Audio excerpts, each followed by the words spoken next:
2016 मध्ये सुरू झालेली UPIची डिजिटल पेमेंट सुविधा आता मोठ्या व्यापाऱ्यांपासून ते अगदी रस्त्यावर फळ भाजी किरकोळ स्वरूपात विकणाऱ्या विक्रेत्यांपर्यंत जाऊन पोहोचलेली आहे। UPIमुळे व्यवहार करणं अधिक सोपं, जलद आणि रोख रकमेविना शक्य झालेलं आहे आणि विशेषतः छोट्या विक्रेत्यांसाठी UPIनं मोठी सोय तयार केलेली आहे। डिजिटल पेमेंट्स व्यवहारांचा हा बदल छोट्या व्यावसायिकांच्या दैनंदिन व्यवहारासाठी मोठा फायदेशीर ठरतोय आणि याच बद्दलचा आणि UPIमुळे फळभाजी विक्रेत्यांना झालेल्या फायद्याचा मार्केटमधून आढावा घेतलाय पुढारी न्यूजचे प्रतिनिधी शेखर पाटील यांनी। पाहूयात।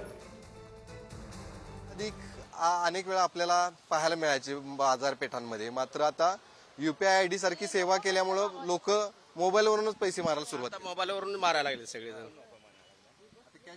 आता कॅश जवळ जास्त बाळगत नाहीत कोण आणि UPI कार्डवरच मारतात, मोबाईलवरच।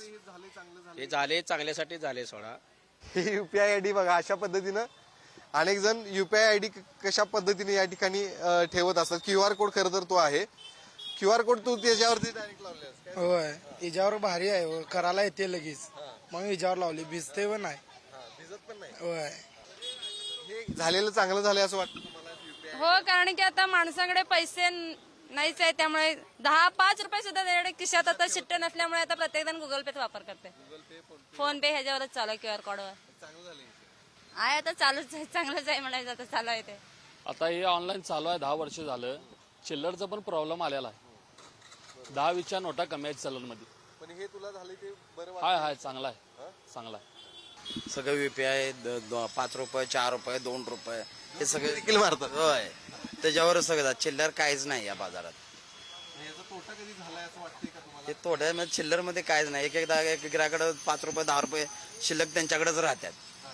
हा, उलट 10 रुपये द्यायचे पाहिजे, अगर 2 रुपये 3 रुपये काय घेता येतच नाही।